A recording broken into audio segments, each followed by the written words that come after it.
Bene data nongeye kubasuhuza mu izina rya Yesu Kristo, umwami n'umukiza wacu.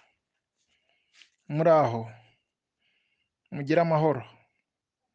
Muri kumwe na mwene so, Pasitori Mboniga Bernard. Turi kuri rya jambo rivuga ibyo gusenga.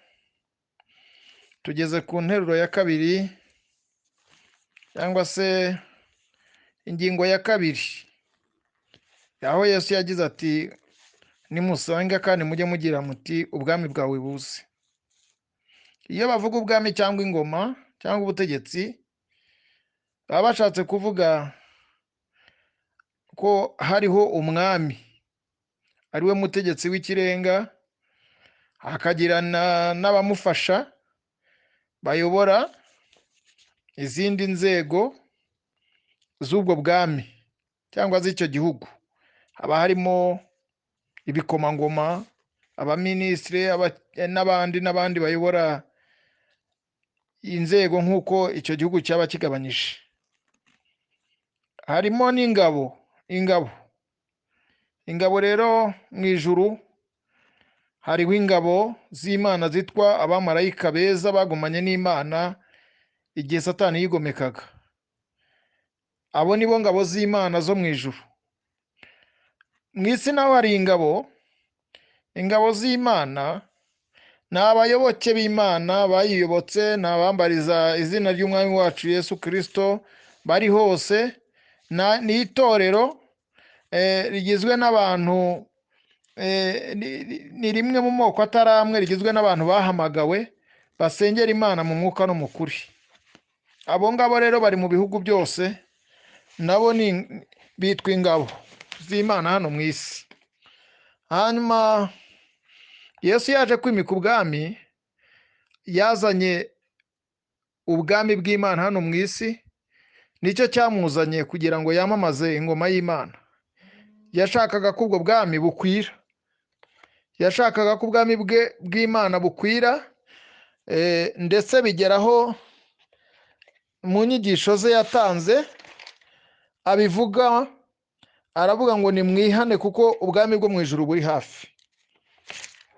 Iyo usomye mu gice cya 4 cy'ubutumwa bwiza bwa Yesu Kristo ko bwanditswe na Matayo urabihasanga. Isi yose yari munsi y'ububasha bw'umubi. Isi yose yari munsi y'ubutware bwa Satani. Ari we utegeka, ari we uyobora, ari we mutware w'isi umwijima. Iyo bavuze umwijima bavuze uko ibyaha, ubuzima bw'ibyaha. Mu rwandiko rwa mbere rwa Yohana igice cya 5 umurongo wa 19 haravuga ngo turi ab'Imana ariko ab'isi bose bari mu mubi. Uyu Satani niwe witwa imana y'iki gihe. Mu rwandiko rwa mbere rwa Yohana kandi igice cya 3 umurongo wa 5 haravuga ngo icyo umwana w'Imana yerekaniwe ni ukugira ngo akureho imirimo ya Satani. Muri urwo rwandiko rwa mbere mu gice cya 3 umurongo wa 8 haravuga ngo nta cyaha cyari kimuriho, ariko yerekaniwe kumaraho nyine imirimo y'umubi. Kumaraho ibikorwa bya Satani nicyo kintu cyazanye Yesu. Kugira ngo arashobore kubimaraho, yaje mu isi, asanga isi ifite amategeko, asanga ifite ukuntu iyobowe, ariko arangije aravuga ngo nimwihane kuko ubwami bwo mu ijuru buri hafi. Ni ukuvuga iki? Ni ukuvuga ko yaje ubwami bw'Imana yaje kubushingira ku byo kwihana no kwizera. Yaje kwigisha abantu guhinduka ibiremwa bishya. Yigeze rero abihamiriza abatware b'icyo gihe, aravuga ngo ntago nazanywe no gutegeka ubwami bw'isi, ntago nazanywe no kwambura abaroma n'abayuda ubuyobozi, ahubwo ubwami bwanjye si ubw'iyi si. Yabivugiye mu gice cya 18 cya Yohana umurongo wa 36. Uko ibihe bisimburana niko n'ubwami bwo mu isi bugenda busimburana. Uko iminsi ihita n'ingoga niko n'ingoma zihita kandi zikanahanguka. Mu gitabo cy'umuhanuzi Daniyeli mu gice cya 2 hari igishushanyo Nebukadinezari yarose kiza kuba kuyobera abantu bose, ariko gisobanurwa n'uwitwa Daniyeli. Icyo gishushanyo cyari gikozwe n'umutwe w'izahabu, ari kinini cyane, ariko ngo umutwe wacyo wari izahabu. Urumva ko cyari kimeze nk'umuntu. Noneho ngo igituza n'amaboko byari ifeza, inda n'ibibero byacyo byari imiringa, ariko ngo amaguru n'ibirenge byari ibyuma bivanze n'ibumba. Hanyuma ngo aratitegereza, ngo agiye kubona, ngo abona haje ibuye, ngo ibuye rinini riturutse kure, ritabirinduwe n'intoki, ritakuwe n'intoki z'abana b'abantu, ngo rituruka kure riza ryikaraga mu kirere, riraza ryikubita ku birenge by'icyo gishushanyo, ngo kiratumuka nticyagira ishyikizo, ngo kimera nk'umurama w'aho bahurira mu cyi, gitumurwa n'umuyaga kirarangira, ngo rya buye rirakura, ngo rihinduka umusozi munini cyane, rirangiza isi yose. Ugusobanurwa kw'izo nzozi, ubusobanuro icyo gishushanyo cyahawe ni Imana yo mu ijuru, agira ngo yerekane ko nta ngoma izahoraho, yerekane ko n'ubwami buzabaho, bukerekana ko bukomeye, ariko buzashira. Kuko mu bwami bwa mbere bwabayeho bwageranywaga n'umutwe w'izahabu, ni ubwami bwa Babuloni, bwari bukuriwe n'uwitwa Nebukadinezari muri icyo gihe, mwene Parasari. Uyu Nebukadinezari yabayeho akomeye, afite ingabo ngo zihutiraho, zikubita zikigarurira ibihugu, zamushoboje gukomeza ubwami bwe, arizo z'Abakarudaya.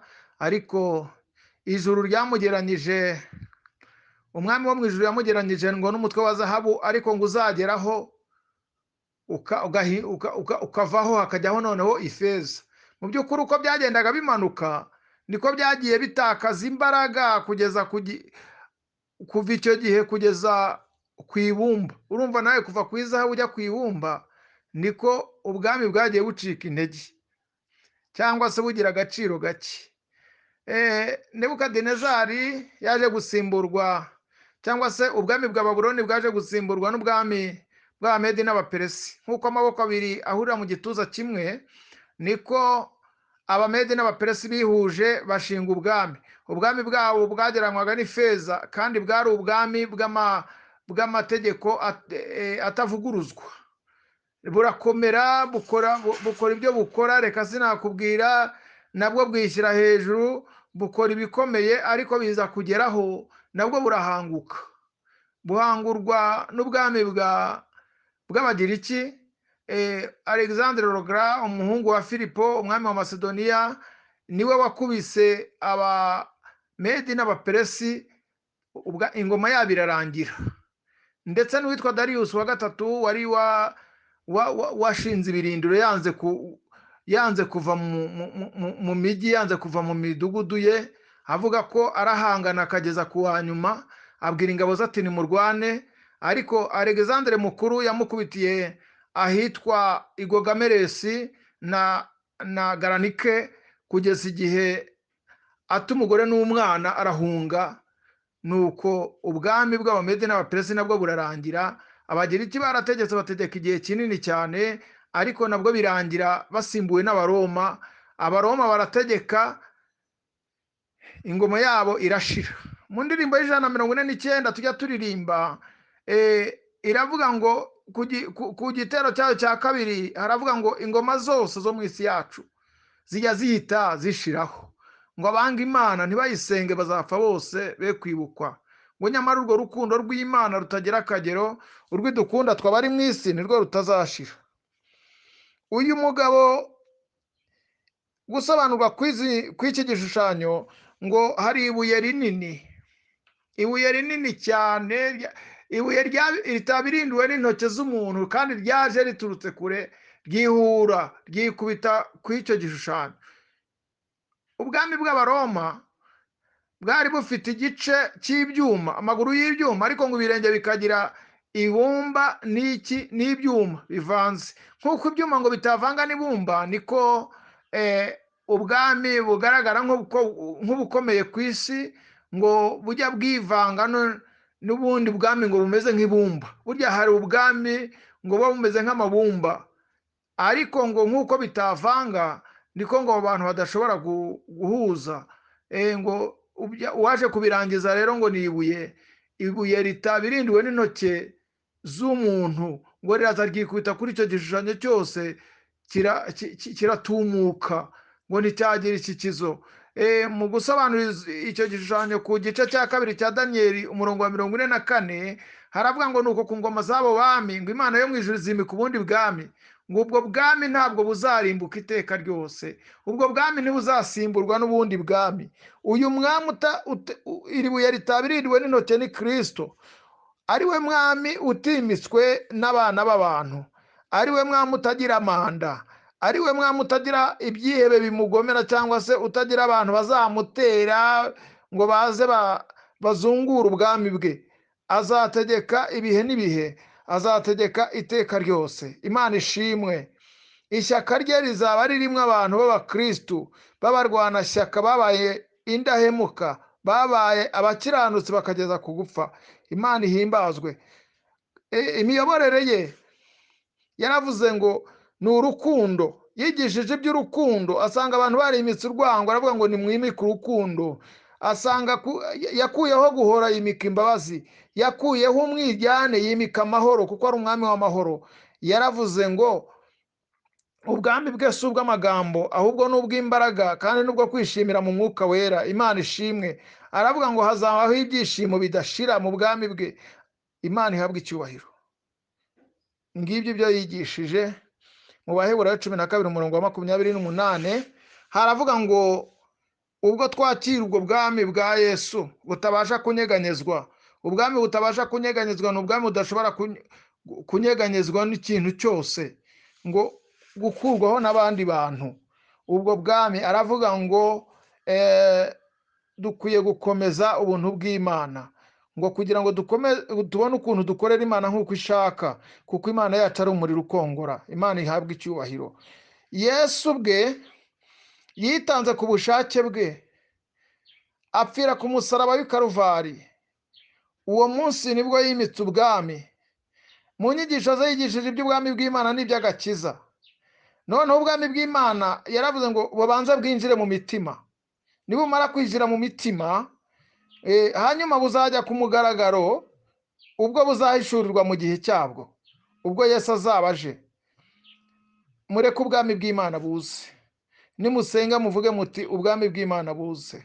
Nimusenga mujye muvuga ngo ubwami bw'Imana nibuze butegeke. Ubwami bw'amahoro.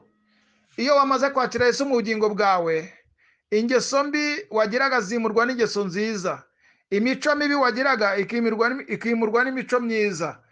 Urwango rurimuka, rwimukira urukundo rugatura, amahoro yo mu mutima akaboneka. Iyo Yesu yaje mu rugo, iyo ubwami bw'Imana bwinjiye iwawe, yewe n'abana barabimenya, n'abashyitsi bakavuga bati, n'abaturanyi bakavuga bati mva ubwami bw'Imana burahari. Ubwami bw'Imana iyo bwaje mu mutima, ubwami bw'Imana iyo bwaje, umuntu areka ibyo yakoraga bibi agahindukira agakora ibyiza, akava mu nzira mbi akajya mu nzira nziza, ava mu mwijima akajya mu mucyo. Imana ishimwe.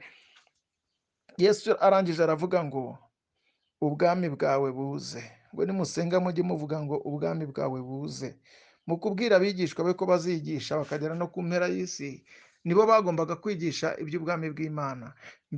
Mbifurije kuba mu bwami bw'Imana mukiri mu isi no gutunga ubwami bw'Imana mu mitima. Ibihugu byose biramutse bitunze abaturage batunze ubwami bw'Imana mu mitima yabo, ngira ngo no kuyobora abo bantu byakoroha, ntabwo abantu bavunika. Ubwami bw'Imana iyo bwageze mu mitima, abantu bihana ibyaha, abananiwe n'ibihano bya leta, abafunzwe, abakubiswe ntibihane. Ubwami bw'Imana iyo bwaje, imbaraga z'ubwami bw'Imana ni ubutumwa bwiza buhesha uwizeye wese gukira. Haba harimo imbaraga yemwe. Ubwo rero iyo bwaje, no kuyobora abantu biremera kandi birashoboka. Biremera, bayoboreka bataruhanyije, kubera ko ubwami bw'Imana bwamaze kuza. Ubwami bw'Imana bwuza mu mitima y'abantu kugira ngo na Kristo naza azabone iminyago myinshi. Imana ibahe umugisha mu izina rya Yesu Kristo. Amen.